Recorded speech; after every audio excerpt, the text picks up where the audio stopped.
There are 4 categories of Avalara configuration settings in NetSuite. We give you some suggested default settings for each category.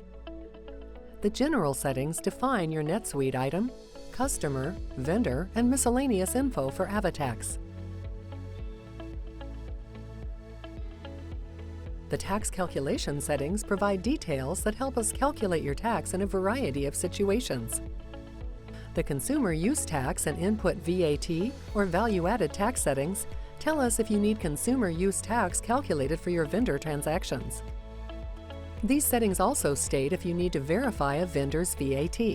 The address validation settings tell us when to validate your customer addresses.